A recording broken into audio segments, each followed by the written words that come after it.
करोड़ों दरूदो सलाम मोहम्मद वाले मोहम्मद सल्लल्लाहु अलैहि वसल्लम पर। मेरा नाम है ज़ैनुल आबिदीन और आप देख रहे हैं मेरा यूट्यूब चैनल ज़ैन आसिफ व्लॉग। इस वीडियो के अंदर मैं दो ब्रेकिंग न्यूज़ देना चाहता हूँ इस हुकूमत के हवाले से कि ये हुकूमत कब असम्बलियाँ तहलील कर रही है, अगर कर रही है तो किस तारीख को कर रही है, अगर नहीं कर रही तो उसकी बड़ी वजह क्या है। दूसरी जो मैं आपको ब्रेकिंग न्यूज़ देना चाह रहा हूँ वो है IMF की जानिब से जो है वो बहुत बड़ा एक ऐलान है, जिसकी वजह से जो बिलावल साहब हैं, जो फॉरेन मिनिस्टर साहब इस वक्त अमेरिका के अंदर मौजूद है, लेकिन वो दौरा भी बाज़ाहिर जो है वो नाकाम होता नज़र आता है। लेकिन इस हवाले से हम पूरी बात करेंगे, लेकिन उससे पहले हम बात करेंगे इस वक्त जो सियासी बहरान शिद्दत इख्तियार कर चुका है पाकिस्तान के अंदर।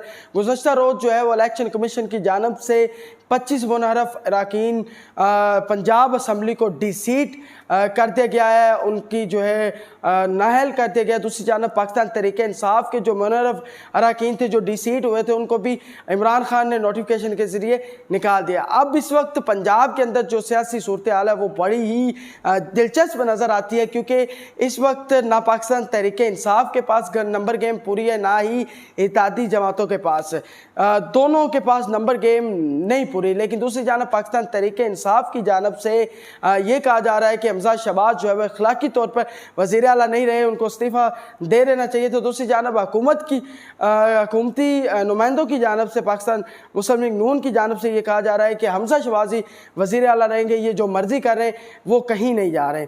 अब ये सियासी सूरत हाल जो है वो शिद्दत इख्तियार कर चुकी है। लेकिन एक यहाँ बड़ा अहम मैं आपको पैगाम देना चाहूँगा, एक ब्रेकिंग न्यूज़ जो अभी आज की ब्रेकिंग न्यूज़ है वो ये है कि सदर पाकिस्तान की जानब से वज़ीर आज़म को एक ख़त मिला था गवर्नर पंजाब की तैनाती के हवाले से। उसका जवाब जो है वो वज़ीर आज़म पाकिस्तान शहबाज शरीफ साहब ने आज दिया है और उन्होंने टोक जवाब ये दिया है कि हम गवर्नर पंजाब जो है वो बलीगो रहमान ही बनेंगे और वही तैनात होंगे, इसके अलावा कोई नाम काबिल कबूल नहीं है। ये उन्होंने टोक जो है वो जवाब दिया। इस तरह दोनों इत्तेहादी जमातों और इस वक्त पाकिस्तान तहरीक इंसाफ के दरमियान जो है वो सर्द जंग जो है वो बड़ी शिद्दत इख्तियार कर चुकी है। इस सारे मामले के अंदर जो चीज़ें हैं वो बड़ी ज़्यादा शिद्दत इख्तियार कर चुकी है। अब मैं आपको बताता चलूँ कि इस हुकूमत में कितनी मुश्किलात हैं, इस हुकूमत को वो कब असम्बलियाँ तहलील कर रही है और IMF ने क्या बड़ा ऐलान किया है। अब आपने शुरू से वो बात लेनी है कि जब इमरान खान साहब हुकूमत से अदम एतमाद के ज़रिए जो है वो निकाले जाते हैं तो वो एक बयानिया लेके निकलते हैं, एंटी अमेरिकन बयानिया, जो उनका बाज़ार जो है वो कामयाब हो जाता है और वो पूरे पाकिस्तान के अंदर जगह जगह जो है वो कामयाब जलसे जो है वो करते हैं और एक अच्छी खासी तादाद जो है लोगों की उनको जो है उनकी पैरवी के लिए निकलती है बाहर। और इस वक्त जितने भी इमरान खान जलसे कर चुके हैं वो काफ़ी तादाद है उनकी और उनके कामयाब जलसे हैं। लेकिन अब वो जो प्रेशर बिल्ड करना चाह रहे थे इस गवर्नमेंट के ऊपर और एस्टैब्लिशमेंट के ऊपर, तो वो लगता है बाज़ाहिर के वो कामयाब हो चुके हैं उस प्रेशर को बिल्ड करने में, क्योंकि आप देखें कि एक अच्छी खासी तादाद के साथ उनका बयानिया भी कामयाब हो रहा था। इस हुकूमत को भी मुश्किलात थी, मुश्किल फैसले करने में अभी भी मसला जो है वो दरपेश है। तो दूसरी जानब जैसे ही उन्होंने तादाद में इजाफा किया, इमरान खान का बयानिया कामयाब हुआ तो सुप्रीम कोर्ट का आपने देखा कि फैसला मुनहरफ अरकान के खिलाफ आ गया। दूसरी जानब इलेक्शन कमीशन का भी, हालांकि इलेक्शन कमीशन के को काफ़ी तनकीद का, इलेक्शन कमिश्नर को जो है चीफ इलेक्शन कमिश्नर को पाकिस्तान तहरीक इंसाफ की जानिब से काफ़ी तनकीद का निशाना बनाया गया, लेकिन उसके बावजूद उनका प्रेशर इतना ज़्यादा था कि ये फैसला भी पाकिस्तान तहरीक इंसाफ के हक़ में आया, जैसे सुप्रीम कोर्ट का आया।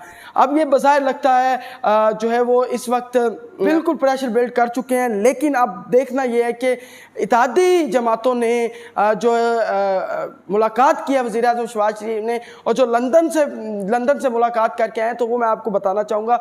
जो हमारी चिड़िया वो ये कहती है कि नवाज शरीफ साहब की जानिब से वज़ीर आज़म शहबाज शरीफ साहब को ये कहा गया है कि आप मुश्किल फ़ैसले ना करें। अगर आप मुश्किल फ़ैसले करेंगे तो आप ये भूल जाएं कि अवाम आपको वोट देगी, बल्कि अवाम इमरान खान के पिछले 4 साल जो 3 साल दौर है वो भूल जाएगी और सारा का सारा मलबा पाकिस्तान मुस्लिम लीग नून के ऊपर आ जाएगा। इस वक्त नवाज शरीफ साहब और मरियम नवाज साहबा तो यही चाहते हैं कि असम्बलियाँ तहलील कर दी जाएँ और मुश्किल फ़ैसले ना लिए जाएँ। दूसरी जानब शहबाज शरीफ साहब जो इत्तेहादी जमातों से मिले हैं, जिसमें आसिफ जरदारी साहब और मगसी साहब ने उनको मोटिवेट किया कि आप परेशान ना हो, हूँ आप मुश्किल फैसले करें, हम आपके साथ हैं, हम आपके साथ खड़े हैं। हमें 1.5 साल जो है, जो ये पूरी आइनी मुद्दत है, हमें पूरी करनी है, हमने कहीं नहीं जाना। लेकिन अभी भी पाकिस्तान मुस्लिम लीग कंफ्यूज नज़र आती है, क्योंकि कल राना सनाउल्लाह साहब जो है वो एक निजी टीवी को इंटरव्यू दे रहे थे और यही कह रहे थे कि हम आइनी मुद्दत जो है वो पूरी करने के लिए तैयार हैं, लेकिन हमारे अगर हाथ और पाँव बांधे गए तो हम ये मुद्दत पूरी नहीं कर सकेंगे और हम इसको जो है इलेक्शन की तरफ जाएंगे। दूसरी जानब नवाज शरीफ का ये बयान भी बड़ा अहम है, जो उन्होंने प्रेस कॉन्फ्रेंस के ज़रिए कहा कि हम तो शुरू दिन से जो है वो इलेक्शन के लिए तैयार हैं, इसलिए तो हमने ज़िमनी इलेक्शन के अंदर पाकिस्तान तहरीक इंसाफ को हराया भी है। और इमरान खान को भी काफ़ी उन्होंने तनकीद का निशाना बनाया। अब ये सारी बातें हैं, अब इसमें IMF का किरदार बड़ा अहम है और बिलावल भुट्टो साहब का जो दौरा अमेरिका है वो भी बड़ा अहम है। अब जो शराइत, अब सारी नज़रें जो हैं इस हुकूमत की वो IMF पर टिकी हैं।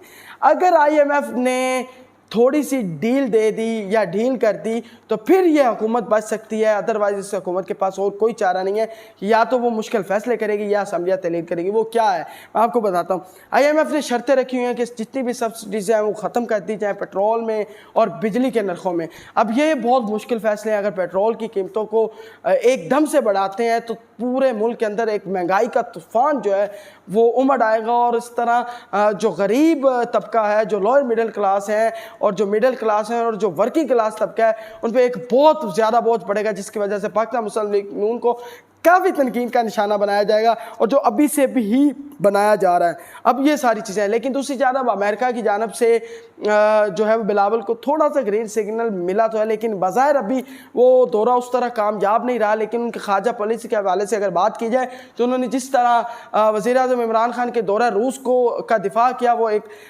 काबिल तहसीन बात है और उनको हम खराज तहसीन पेश करते हैं कि वाकई वो जिस माँ के बेटे हैं उन्होंने उस माँ का जो है वो लाज रखी और एक अच्छे फॉरेन मिनिस्टर बन के उन्होंने दिखाया। अब बात करेंगे IMF इस वक्त जो है वो 25 मई को दोहा के अंदर एक हफ्ते के लिए वो वहाँ मौजूद होगी और पाकिस्तानी टीम भी वहाँ पहुँच चुकी है जो वहाँ उनके साथ मुज़ाकरात करेगी।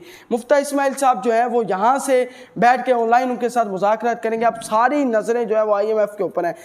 25 तारीख को दूसरी जानब इमरान खान साहब की जानब से भी 25 मई से लेके 29 मई के दरमियान जो है वो लॉन्ग मार्च के शुरू करने का ऐलान कर दिया गया है। ये भी एक बहुत बड़ा प्रेशर है उन इदारों के लिए, इस्टेब्लिशमेंट के लिए, और बार बार लेकिन साहब जो है इस्टेब्लिशमेंट और पाकिस्तान के सिक्योरिटी इदारों को जो है वो तनकीद का निशाना बना रही है अपने हर जलसे के अंदर। इमरान खान ने गुज़श्ता मुल्तान वाले जलसे में भी उन्होंने कहा कि इमरान जो इत्तेहादी हुकूमत है, जो इम्पोर्टेड हुकूमत अब इस वक्त डरी हुई है कि वो कीमतें नहीं बढ़ा सकती, इसलिए उन्होंने नेशनल सिक्योरिटी एक्शन प्लान जो है उस हवाले से उन्होंने इजलास बुलाने का कहा हुआ है कि उस इजलास में बुलाया जाए और उस इजलास के बाद कीमतों को बढ़ाया जाए ताकि सारा मलबा पाकिस्तान फ़ौज के ऊपर पड़े।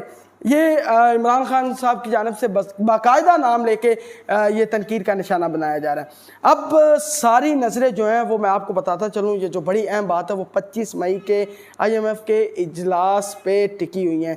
IMF ने अगर थोड़ी सी भी हमें रियायत बख्श दी अगर तो फिर पाकिस्तान के अंदर जो है ये महंगाई का तूफ़ान, क्योंकि मुफ्ता इस्माइल साहब की जानिब से जो चीज़ें हमें लगता है कि वो पेश किए जाएंगी कि वो जो बाकी तमाम शराइत है वो मान लें, जिसमें रिज़र्व स्टेट बैंक के हवाले से उनकी जो पॉलिसीज़ हैं, जो बाकी चीज़ों के हवाले से हैं, जो प्राइवेटाइजेशन के हवाले से हैं, वो सारी मान ली जाए, लेकिन पेट्रोल और बिजली के नरखों के ऊपर उनसे रियायत मांगी जाए। अगर इस बात पे IMF और हुकूमत के दरमियान अगर ये मुआहदा तय हो जाता है और रियायत मिल जाती है तो फिर तो ये हुकूमत कहीं नहीं जा रही है, अपनी आइनी मुद्दत पूरी करेगी। दूसरी जानब वज़ीर-ए-आज़म शहबाज शरीफ साहब की जानब से 10 जून को जो है वो बजट के लिए इजलास बुलाने का भी ऐलान कर दिया गया है, जिससे ये बज़ाहिर लगता है कि ये हुकूमत अपनी आइनी मुद्दत करेगी। लेकिन इन सारों के बावजूद जो सबसे अहम बात है वो IMF के साथ जो इनकी मीटिंग है, अगर उस मीटिंग के अंदर इनकी मुज़ाकरात कामयाब होते हैं तब यह हुकूमत रहेगी,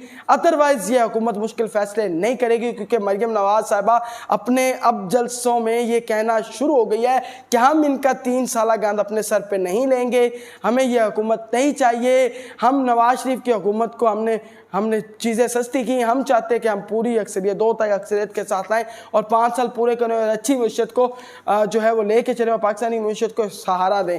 यानी कि मरियम नवाज साहबा भी ये ऐलान कर चुकी है। अब इस वक्त मरियम नवाज, नवाज शरीफ, शहबाज शरीफ और हमजा शरीफ ये आमने सामने हैं।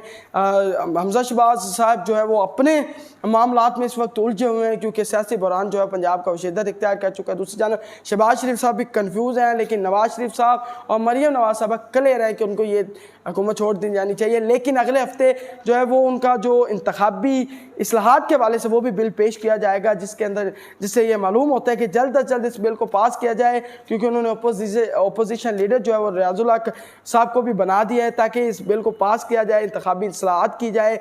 और जरदारी साहब की जानब से है कि नैब के हवाले से भी इस्लाहात किए जाएँ।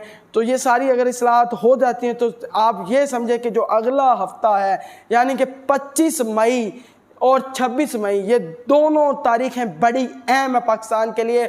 इन दोनों तारीखों के अंदर या तो ये हुकूमत अपनी आइनी मुद्दत का ऐलान करेगी, नया जो है वो बजट पेश करने का ऐलान करेगी, या फिर ये हुकूमत जो है वो असम्बलियाँ तहलील करेगी। ये कुछ राज की बातें थी जो आप तक पहुंचाना था। तो अगर आपको मेरी ये वीडियो पसंद आई है तो मेरी इस वीडियो को लाजमी शेयर करें और बेल आइकन के बटन को भी दबा दें और मेरे चैनल को सब्सक्राइब ज़रूर करें ताकि मेरी हर आने वाली वीडियो आप तक जल्द पहुंच सके। आपकी समातों का बहुत शुक्रिया। अल्लाह हाफिज़।